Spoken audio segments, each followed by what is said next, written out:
अस्सलाम वालेकुम दोस्तों आज हम फ्यूचर का डैशबोर्ड बनाना सीखेंगे और इस तरह का डैशबोर्ड उम्मीद है कि आपने पहले कभी नहीं देखा होगा। ये एक अवार्ड विनिंग डैशबोर्ड है। मैं आपको डेमो करके दिखाता हूँ कि ये कैसे काम करता है। ये जस्ट एक सिलेक्शन के ऊपर चार्ट जो है वो चेंज हो जाता है। जैसे ये जेंडर वाइज स्ट्रेंथ है तो ये देखें, ना सिर्फ उसका जो चार्ट की जो स्टाइल है वो चेंज हो गया है बल्कि वो चार्ट भी चेंज हो गया है।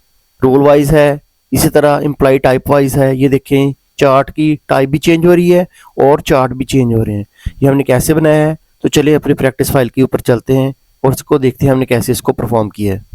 ये हमारी प्रैक्टिस फाइल है, इसके ऊपर हमारा डाटा है जिसके अंदर हम पिवट टेबल लगाएंगे।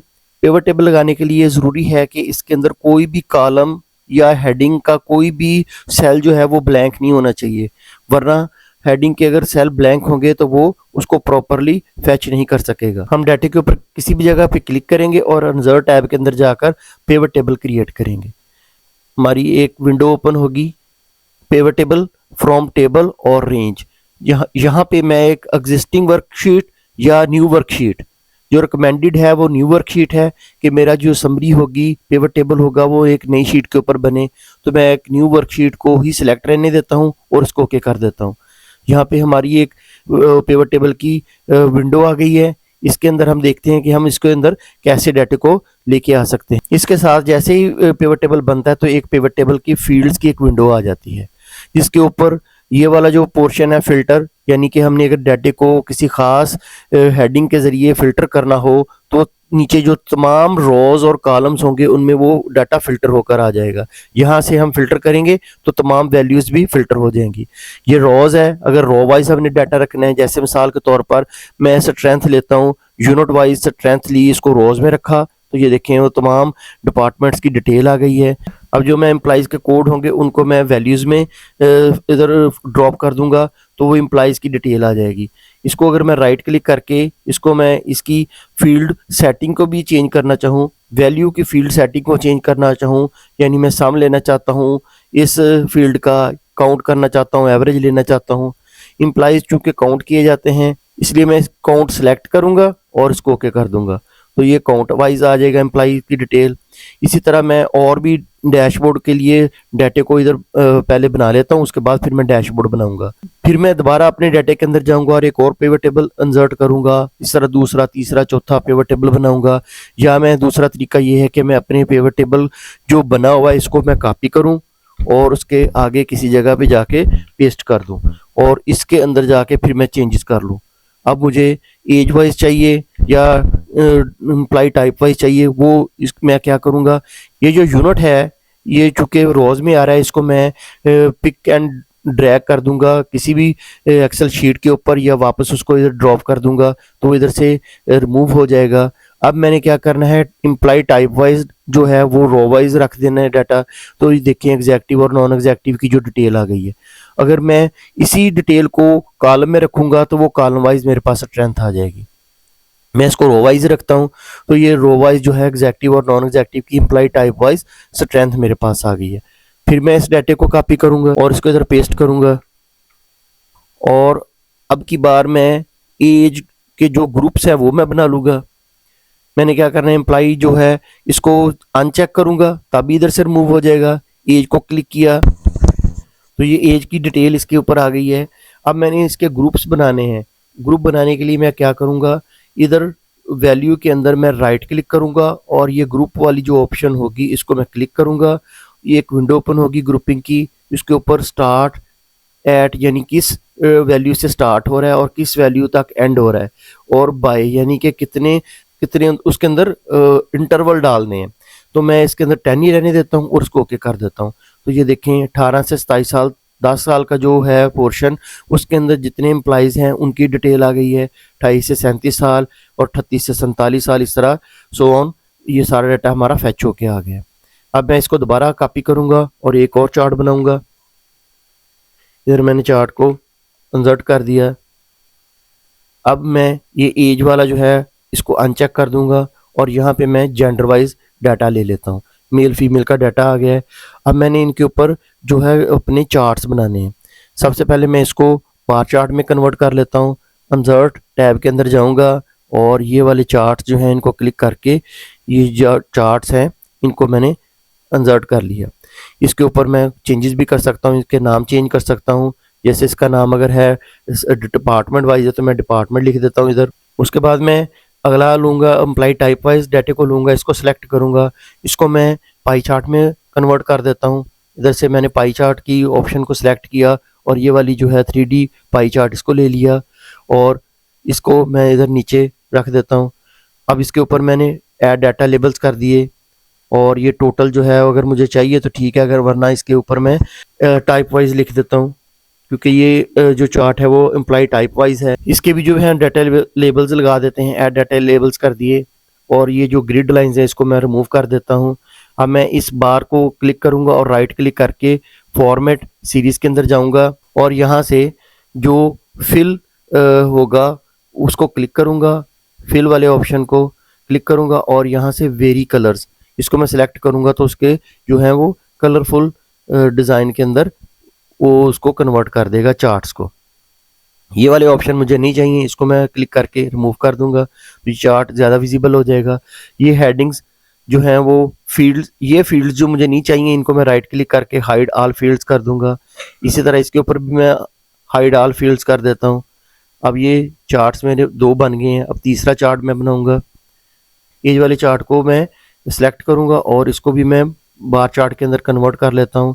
इसके ऊपर भी मैं ऐड डाटा लेबल्स कर देता हूँ, ग्रिड लाइंस को रिमूव कर देता हूँ और इसके ऊपर जो ये जो फील्ड्स हैं इनको मैं हाइड कर देता हूँ।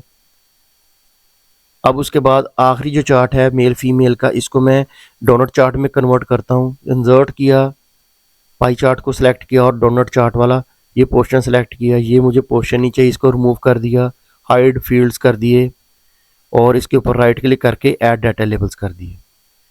अब ये 4 चार्ट्स बन गए हैं। अब मैंने क्या करना है, इनको अपनी एक नई शीट के अंदर ले जाऊंगा, वहाँ पे जाके मैं इनको इंसर्ट करूंगा, लेकिन इनकी जो मैं सिलेक्शन करूंगा और उनको साइज़ को छोटा कर लूँगा। इनको मैंने हाइट इनकी 4 सेंटीमीटर और जो विड्थ है वो 6 सेंटीमीटर कर ली है। इनको मैं इधर से कट करूंगा और एक नई शीट इंसर्ट करके वहाँ पे मैं इनको पेस्ट कर दूंगा और इनको एक साइड पे रख देते हैं। यहाँ पे अब मैंने क्या करना है, इनकी हेडिंग्स रखनी है कि department wise, type wise, total जो है वो जेंडर वाइज और एज वाइज जो स्ट्रेंथ है। अब इन चार्ट्स की मैं जो ऊपर टाइटल है वो मैं इसको प्रॉपर कर देता हूँ। ये हमारा जो चार्ट था ये जेंडर वाइज था, इसको मैं जेंडर टाइप कर देता हूँ इधर। और ये वाला जो चार्ट था ये एज वाइज था, तो इसको मैं एज कर देता हूँ और इसके बाद वाइज। अब मैंने इसी तरह इनकी ये जो हेडिंग्स हैं जिसके ज़रिए मैंने इनको सिलेक्ट करना है वही इधर मैं टाइप कर दूंगा। ये मैंने इधर टाइप कर दिए तमाम नाम, लेकिन इसके साथ एक ख्याल रखना है कि जो स्पेस होगी वहाँ पे आपने उसको स्पेस को ऐसे नहीं रहने देना, उसके अंदर अंडरस्कोर या डैश डाल देना है। अब मैंने इनकी जो कॉलम की और रो की विड्थ है वो थोड़ी सी बढ़ानी है, इतनी बढ़ानी है ताकि ये चार्ट जो हैं उस सेल के अंदर फिट हो जाएं। और इनकी विड्थ भी मैं थोड़ी सी बड़ी कर देता हूँ।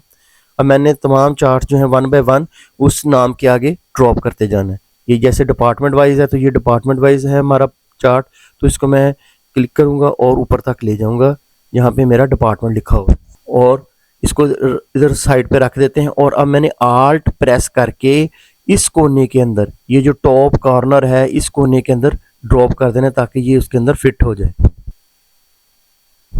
ये देखें ये प्रॉपरली इसके अंदर फिट हो गया है। इसके अंदर मैं इसकी बॉर्डर लगा के आपको दिखा देता हूँ। ये देखें बॉर्डर के अंदर प्रॉपर फिट हो गया है।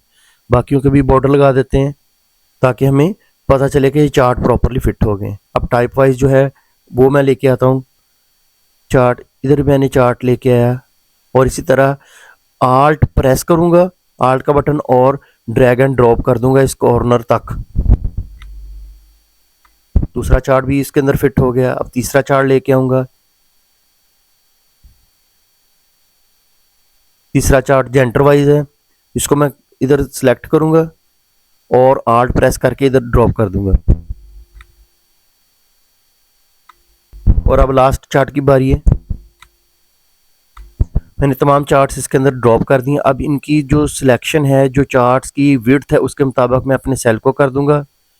ये मैंने इधर बिल्कुल प्रॉपर इसके साथ मैच कर देना है, और जो उनकी हाइट है रो की, वो भी उसके मुताबिक चार्ट की बिल्कुल फिट आना चाहिए इसके अंदर।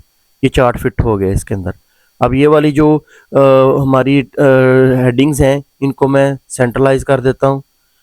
अब मैंने क्या करना है, इन दोनों सेल्स को, ये वाला सेल और ये वाला सेल, दोनों बी और सी, इनको जहाँ पे डिपार्टमेंट और आगे चार्ट है, इनको सेलेक्ट कर लेना है, और कीबोर्ड से कंट्रोल शिफ्ट और F3 प्रेस करना है, और कीबोर्ड से कंट्रोल शिफ्ट F3 प्रेस करूंगा तो एक विंडो ओपन होगी, क्रिएट नेम्स फ्रॉम सिलेक्शन। इसके ऊपर लेफ्ट कॉलम वाला जो ऑप्शन होगा उसको मैं चेक करूंगा और ओके कर दूंगा। इसका दूसरा तरीका ये है कि फार्मूला बार में जाएं, इसका दूसरा तरीका ये है कि फार्मूला टैब में जाएं और ये क्रिएट फ्रॉम सिलेक्शन, इसको क्लिक करें, वही विंडो ओपन होगी। इसके ऊपर लेफ्ट कॉलम वाले जो चेक बॉक्स है उसको चेक करें और इसको ओके कर दें। ये हमारा जो डाटा है ये नेम मैनेजर के अंदर, उसके अंदर सेव हो चुका है।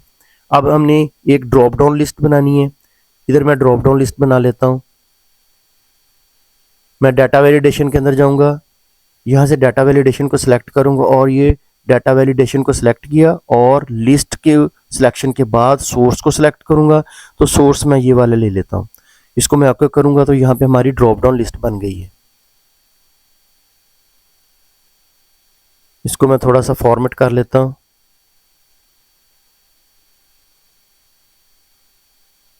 ये देखें, ये ड्रॉप डाउन लिस्ट बन गई है।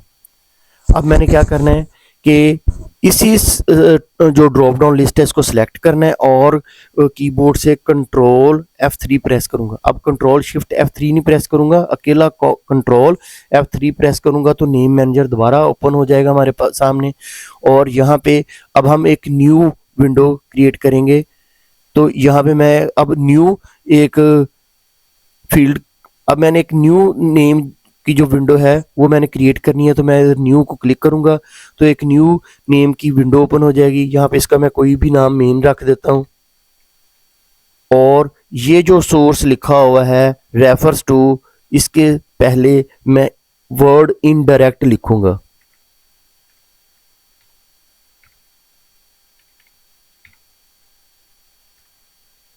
और ब्रैकेट शुरू कर दूंगा और इनको ब्रैकेट्स के अंदर बंद कर दूंगा और ओके कर दूंगा। अब हमारी ये वाली जो नेम विंडो है वो भी बन गई है, इसको मैं क्लोज कर दूंगा। अब मैंने किसी भी चार्ट के ऊपर क्लिक करना है, उसको कॉपी करना है, और इधर जाके जिस जगह पे मुझे डाटा चाहिए यहाँ पे जाके मैंने पेस्ट करना है, लेकिन पेस्ट एज पिक्चर, ये वाला जो है यू वाला, इसको मैं क्लिक करूंगा। ये हमारा चार्ट कॉपी की शेप में आ गया है, और इसको मैं थोड़ा सा व्यू बड़ा कर देता हूँ। अब इसी को सिलेक्ट किए हुए, चार्ट को सिलेक्ट किए हुए मैं क्या करूँगा, इस फार्मूला बार के अंदर क्लिक करूँगा, इक्वल का साइन डालूंगा, और वही जो नाम इसका मेन था रखा मैंने, वो मेन करके इसको एंटर कर दूंगा। तो ये वाला जो चार्ट है वो इधर उसके साथ उसका लिंक लग गया है।